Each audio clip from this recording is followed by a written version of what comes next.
Everybody. Thanks for joining us for another great episode of Pacific Research Institute's Young Leaders Circle. Great guest today. We're going to talk a lot about school choice, education, the boogeyman that is unions, whether it's state or national. We have a great guest today, Corey DeAngelis. Corey's the National Director of Research for the American Federation for Children. Corey, thanks for being here. Hey, thank you so much for having me. If folks don't know you, I can quickly spitball through.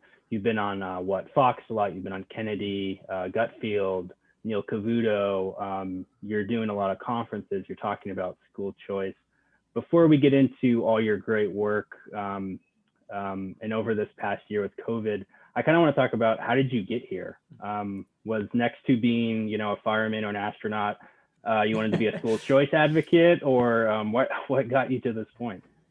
Yeah, I'll say my first experience with school choice was in high school. So I attended government-run schools all through K through 12, but for high school, I had access to something called a magnet school. It's still run by the district, but you're not residentially assigned to magnet schools. It's a very loose form of school choice that's still government-run. And that school was on the same campus, same physical location as the school that I was residentially assigned to. Okay. And so I feel like that experience had a huge positive impact on my life trajectory relative to the school that I was supposed to attend. So I would like more families to have alternative educational options as well. And it shouldn't just be limited to magnet schools. We should be able to access charter schools, private schools. The money should follow the child to the house, to your home, if you want to pursue home-based education.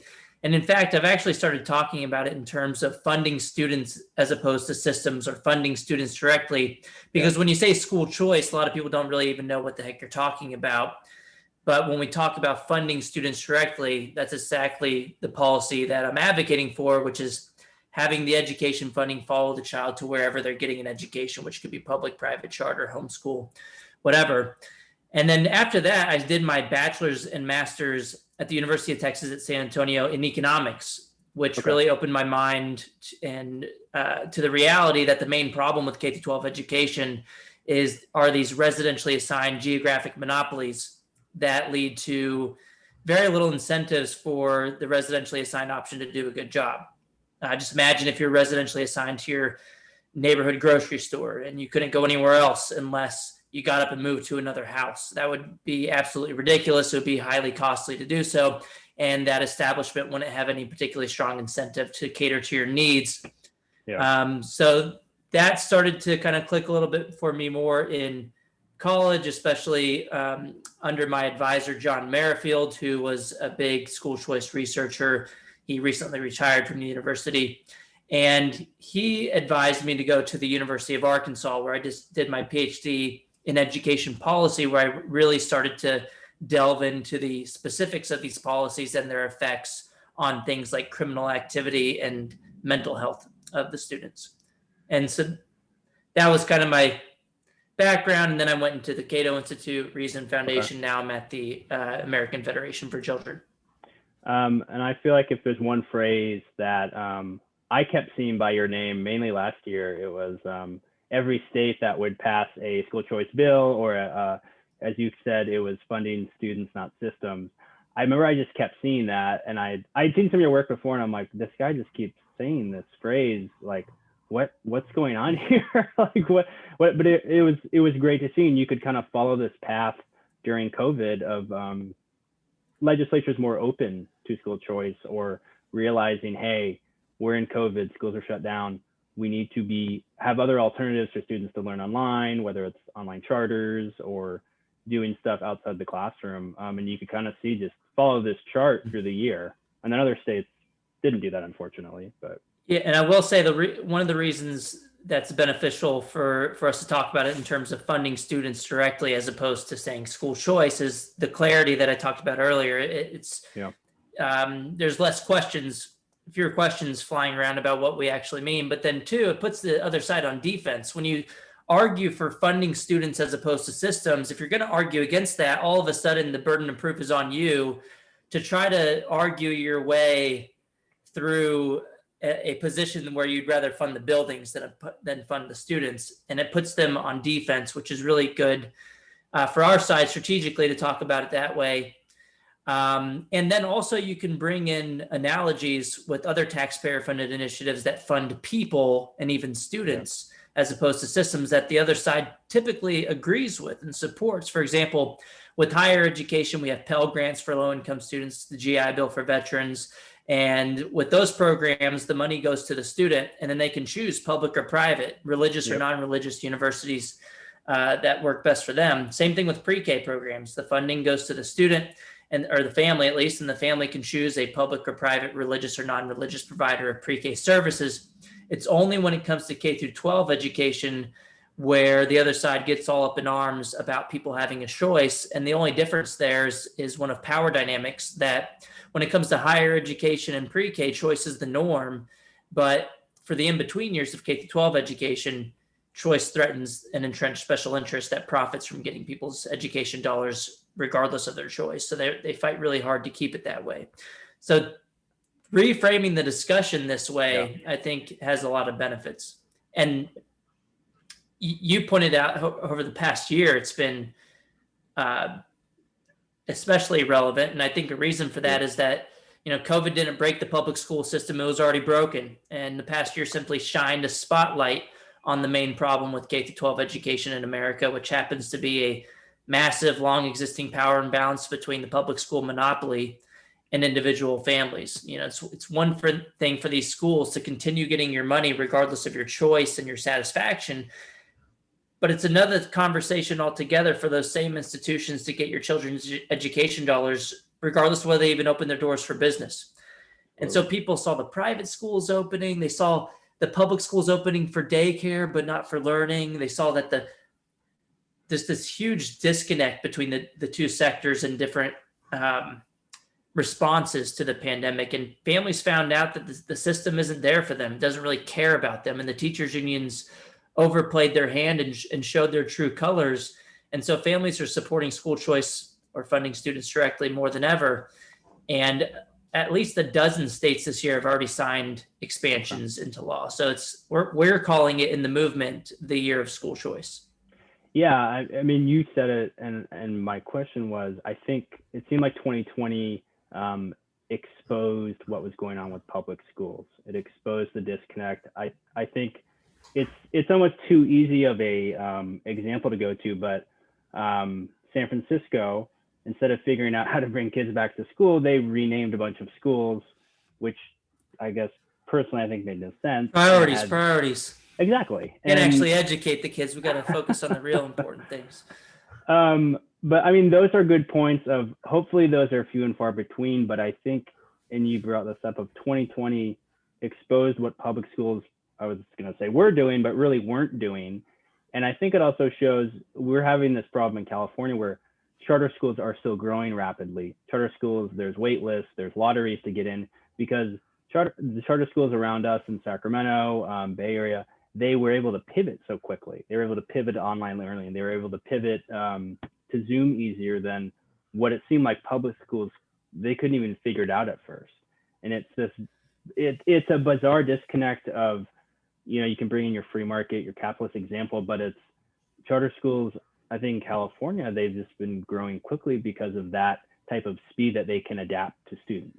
Well, right when the schools, right when all the school closures started in March 2020, you had families flocking to something called virtual charter schools, because the virtual charter schools have been set up. They've been doing the virtual thing successfully for years. So families rightfully started to figure out that, well, the public schools, the traditional schools don't have any systems in place for this yet. We might as well go to these schools that have been doing it for years.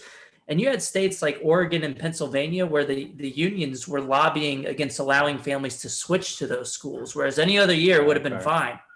California did something similar. I don't remember the bill number, but it actually passed, and families were technically allowed to switch to charter schools, but they could not, the funding would not follow the child as it would in previous years. So it was the monopoly seeking to protect itself at the expense of families at the worst time possible. Another example from California was Sacramento area Catholic school. I'm sure you've probably heard of this one, where the school closure rules were extremely arbitrary in Sacramento County last year, whereas the daycares were allowed to reopen, but schools weren't. So a Sacramento Catholic school actually retrained its employees as daycare workers and rebranded itself as a daycare to get around those arbitrary school closure rules that applied to schools but not daycares. Do you know which one it was? It was a Catholic school in Sacramento. If you just Google Catholic school Sacramento, I'm daycare, curious. My wife went. I mean, I know all the schools around here, so it's not ringing a bell. So the bill you're talking about was Senate Bill 820.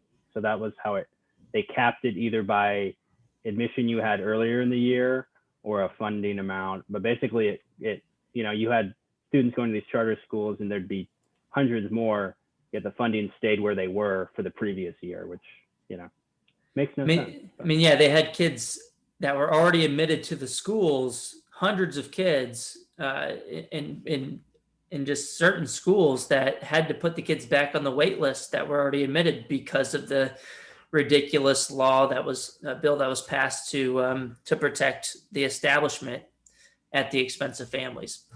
And yeah, California is one of the worst states when it came to reopening the schools, even in places like San Francisco and Los Angeles. When the schools actually did start to say they were reopening, they were doing the whole Zoom in the room thing where the kids were going back to the classrooms, but the teachers weren't going back. But other adults were. The private sector daycare employees were going into the buildings, which begs the question, if it's safe enough for the daycare employees from the private sector to come into the same school buildings with the same kids, why isn't it safe enough for the public sector employees? And the reality is this was never really about safety. It was always about politics and power dynamics more than it was about real safety concerns and the needs of families. And the difference there is, look, the public sector employees get your money regardless of the amount of work they put in, whether they show up in person. The private sector employees have a different set of incentives. And so I like to point out over and over again, I don't think that the people in one sector are inherently better than the other sector or are more competent or anything like that. It's just they have a weird, messed up set of incentives that's baked into the public school system where they get your money regardless. So I blame the system, not the employees in the system. And shame on me for not knowing it was Capital Christian that did that. And I have a family member who actually teaches there. Were you looking it up while I was talking, fact checking me on the fly? I was, and I'm like, well, no, I'm like, gosh, I thought that's what it was, but I couldn't remember. But I remember she actually told us that they did that and they kind of just reclassified. But you're right. And I think we've seen it. I kind of want to jump ahead. We're coming out of COVID. I brought up to you before we started, we're in Northern California. The state is officially open today, whatever that means. What's kind of next for schools? Like some schools are doing summer school, some aren't. Some are. Newsom here reported that most of the schools will be, they've said that they'll do in-person learning in the fall. I mean, what do you think is coming next? Do you think it's going to be that easy to return back to normal for public schools? Well, it's hard to tell. I mean, the private schools had this figured out, mind you, at the very beginning. They were fighting to reopen. Public schools are fighting to remain closed because of that difference of incentives.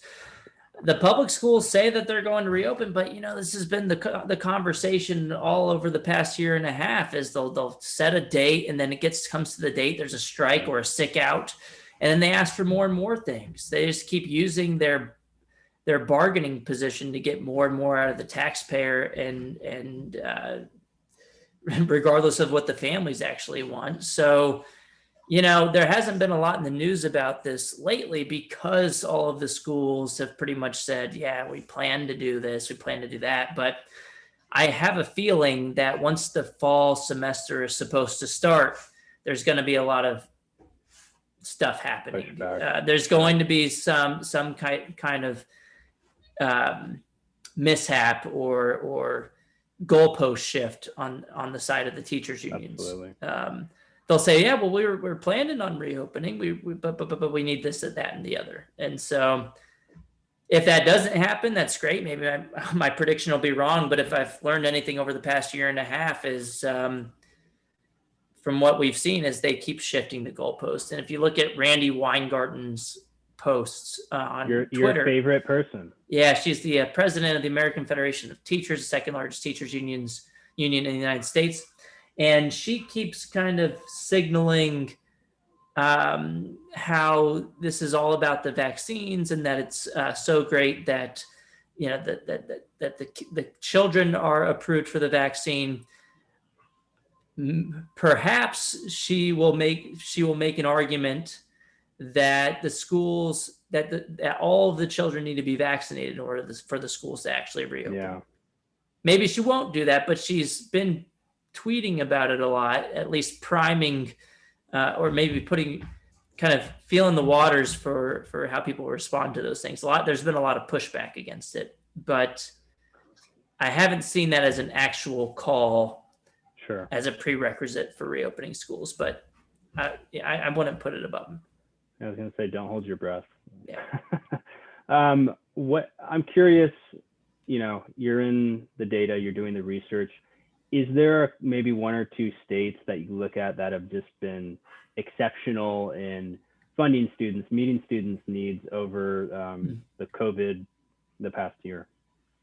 Yeah, Florida reopened pretty much quicker than anybody else. And Florida spends about 29% less than the national average per student. So they spend less, and California spends 38% more per student than Florida. And they were pretty much the last state to get kids back in the classrooms. And there's still a lot of kids who didn't have access to in-person instruction, and particularly when you start looking at the high school level. And so it didn't seem like it was really about money, but it seemed more about power. Again, that Florida has more school choice and competition, spends less, and was able to open their schools. California, though, has much stronger teachers unions, so they were able to wield their power to keep schools closed, to secure more ransom payments from the government. I mean, look at what happened in San Francisco. For example, Governor Newsom had a incentive of $4 billion in addition to what all of the federal government was giving to all the states, which they passed about $190 billion for the U.S. from the federal government since March 2020. And California had a plan that it was $4 billion in addition as an incentive for California's public schools to reopen. What San Francisco did was they did the bare minimum. It turned into a box checking exercise to where they opened the day before the deadline only for one grade, for seniors, to secure the funding. And so it goes to show you that top-down incentives rarely work, and there's a ton of unintended consequences that can come along with that. The better incentive is to attach the money to the child so that schools have an incentive to cater to the needs of individual families rather than to figure out ways to check a box to get money from the taxpayer. So Florida did really well, has a lot of school choice. And Florida their Governor DeSantis already signed a bill this past year to expand their already large private school choice programs. So they expanded school choice, and they already were number one or number two when it came to private school choice. Yeah, I real quick, I want to note it feels like ancient history, but last December, Governor Newsom had proposed this plan to reopen all public schools by February of 2020. Which I almost forgot about till you were saying that, and here we are now. So shocker there. But this might be too easy because I might know the answer. Is there a state that's done it the worst, or maybe a couple? With school choice? So California does not have any private school choice initiatives. They do have charter schools. Yep. So there are about three or four states that don't have charter school laws on the books. A couple of years ago, West Virginia was one of those states. No private school choice, no public school choice. But this year, in 2021, they just passed what's going to be the largest, most expansive private school choice education savings account program in the nation. And for listeners, it's kind of like a voucher program. The money that would have followed you to your public school follows you to a savings account for your child that can be directed by the family. You can use it for private school tuition and fees like a voucher, but you could also use it for home-based instruction and on instructional materials and online learning. It really takes us from school choice to education choice. Can I ask, is there a reason in terms of, was a different governor, was it a legislative switch, or did they just decide maybe this makes sense versus what we've been doing? Yeah, I think the past year obviously put it to the forefront of everybody's mind, what's happened over the past year with COVID. But also, I talked to one of the main senators over there, and I think she said something along the lines of elections matter. So we got to get the right people in office too to support something like this. But they passed it no problem in West Virginia. It was clear majorities, maybe even super majorities, passing the education savings account program there. But they essentially went from 0 to 100 when it came to school choice this session. Other states, you're based in California. California is one of the worst when it comes to private school choice. There is talk about a 2022 ballot initiative to get school choice on the ballot, private school choice. So, well, good luck to them. Yeah, that's a possibility, but maybe it's it's more likely, I think, to happen on the ballot than through the legislature in California. Absolutely. So it's worth a try, I guess. But this past year, I talked about 12, 13 states already signing these things into law. They're mostly red states that are, and if you look at individual votes in the state legislatures, it's possible for Democrats to vote for school choice. Okay. And they have done it this past year in some cases. But overwhelmingly, what we've seen is with these votes, every single Democrat votes against, and you get most of the Republicans voting for the proposal. And I think the difference there is not because the constituents from the Democratic side don't support school choice. It's because the teachers' unions have outsized influence in Democratic politics, because about 99% of their campaign contributions go to the Democrats, and they're a very strong special interest group. And so even if logically speaking, it's a nonpartisan issue, and even though the majority of constituents, Republican or Democrat or independent, support school choice, you still get these weird votes that don't make sense logically or politically speaking. I would encourage anyone to look up the DeAngelis decision if they'd like to learn more about that. But that could be for another time to talk about.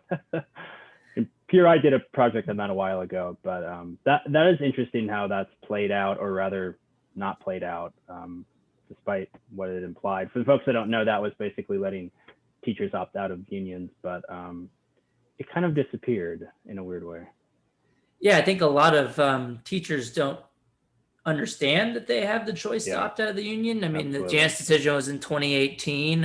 Hopefully more people kind of inform the public about their options. But, at the same time, I think real accountability for unions is going to have to come from the bottom up. I mean, it helps that we got the DeAngelis decision on the favor of individuals and workers. But at the same time, in order for the unions to have true incentives to change the policies that they're pushing for, you need to have exit options. And the best way to do that is to fund the students directly, so you can, so that the public schools have more competitive pressures to listen to the families. Agreed. Let's maybe shift a little bit. Maybe there's someone interested in studying what you studied, economics, school choice, somebody interested in education policy. Where would you point them, or kind of where can they go, A, to learn more, or B, to study this? What does that look like? As far as starting a career in education policy, I mean, there's a lot of different avenues. Obviously, I took the think tank route. There's a Sure. lot of think tanks that focus on education policy, including your think tank and my think Yep. tank. So it's one way. I also, you can do a PhD in education policy like I did at the University of Arkansas. But I will say, if you're a free market type, in general, academia is not going to be very friendly to you. Sure. That's just the reality, especially when it comes to education programs. 99% of the people in the field, your peer reviewers, are against the things that you're studying. So it's tough to get peer reviewed when you have findings that support and theories that support school choice when your peers are against it. And especially because the peer review is double blind. Even they typically know what paper they're reviewing because but you typically release it as a working paper, then it goes to a journal, and you can pretty much figure out who you're reviewing. But Okay. the thing is, when you're getting your paper reviewed, you mostly don't you can't tell who's reviewing your paper because it's blind, and they're not going to offer you that information, so they don't get any accountability for approving one study that Sure. has the result they like, and then not approving another study, even if it has better methods, that has a result they don't like because it's not public information, which I think would be a huge improvement to the peer review process, just to make all of that public record, to see like, well, this guy approved this study that's crappy and it aligns with his bias. But that's a whole nother conversation. So you could go into academia. I will say it's tough, but then think tanks are a way to go as well. You can also become a teacher if you'd like. I mean, that's also an option on the table as well. I think, it's important to have great people in the system, but I've typically focused on changing the system itself. Yeah. Let's zoom out real quick. Biden in office, we're seeing a lot of policies come in, more on the progressive side. Where do you think we're headed under the Biden administration, whether that's less school choice, more school choice? I would say unions entrenching power. I don't know how much more power they need to entrench, but do you have any 8-ball looking glass? Well, the unions have already gotten their stinking payouts, their ransom payments over the past couple of years, $190 billion. And I will say the latest American Rescue Plan, that third stimulus, with the bulk of the K-12 education funding, $123 billion of it, there was an amendment in the Senate to make that funding contingent upon actually reopening your schools for in-person instruction, given let's say all the teachers were vaccinated. Sure. It didn't pass on a 50-50 vote in the Senate. All Democrats opposed it. All Republicans supported it, but a 50-50 doesn't get you what you need. And so they couldn't even make that funding contingent upon actually reopening the schools. So we all know they're going to use it to just put more people into the system, which gets you more power for the union and more union dues from having more people in the system. Biden hasn't done a lot when it comes to school choice, but he's not very friendly to school choice. I mean, on the campaign trail, I think Trump should have highlighted Biden's silence on school choice, because it's politically a winner for Democrats to not say anything about school choice, because whether they say yes or no to school choice, they're going to get pushback from a segment of their constituents. If they come out for school choice, the unions are going to blast them. If they come out against school choice, there's a lot of their constituents who like to use charter schools and other programs that would otherwise vote for them. And those parents may say, well, wait, I don't want to lose this great education for my child, so I'm going to have to vote against this Democratic politician. Sure. So they typically, what Biden has done, has not said much about it. But I will say Biden did vote against the DC voucher program when he was a senator in 1997, which shows a track record of him being against private school choice. I think in the Biden-Sanders Unity Task Force plan that came together, they were talking about defunding the DC voucher program, and also I think they took a stance against tax credit scholarships. And then a little more recently, his campaign national policy director, I believe her name was Steph Feldman, was in a conversation with the Education Writers Association in an interview where they asked her, views on charter schools. Sure. And they were pretty much, she was hinting that they were going to defund charter schools at the federal level. Okay. And the way that they were going to do that was to take away federal funding from charter schools that don't provide results. Gotcha. Which they didn't really define what that meant. But when asked later in the conversation about what about the government schools that don't provide results, they said, oh, well, those ones are just failing because they don't have enough money. They just need more money if they're failing. But if charter schools are doing a bad job, we got to take their money away. I mean, so it really kind of showed you within the same interview how they view two sectors. If this one that already gets more money is failing, it just needs more money. Charter schools that which already get less money than traditional schools, if they're failing, they get even less. So, and then they also said something along the lines of if they don't have a democratically elected school board, which typically isn't the case for charter schools, they were going to pull federal funding from those types, which that pretty much tells me that they're calling to.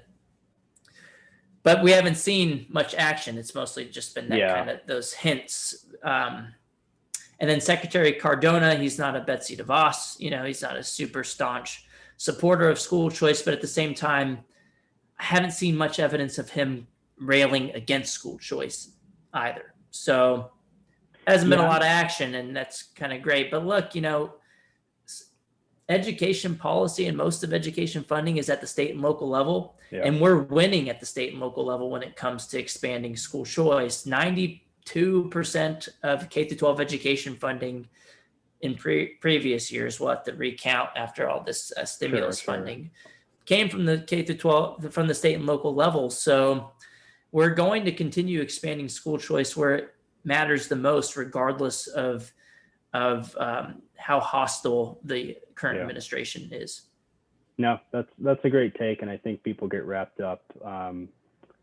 They think it's either all federal and don't understand, like many things actually, don't understand the state and local impact, and think, oh, it's Congress, and a lot of it is county supervisors, school board, or any mayors and all of that. So, well, I think we are great on time. I'd like to leave last word with you, and also, if you're working on any projects, tell us where folks can find you, read about you, and we'll be sure to share that when we get this live when the folks are watching it. Yeah, follow me on Twitter. It's at DeAngelis Corey, my last name and then my first name. And then the website for the American Federation for Children is federationforchildren.org. And last word, I'll just say, look, the teachers unions overplayed their hand over the past year, and they've done more to advance school choice than anyone could have ever imagined. I mean, if you look at the latest Real Clear Opinion Research polling on this, you'll see that over the past year, support for funding students directly has jumped by 7 percentage points.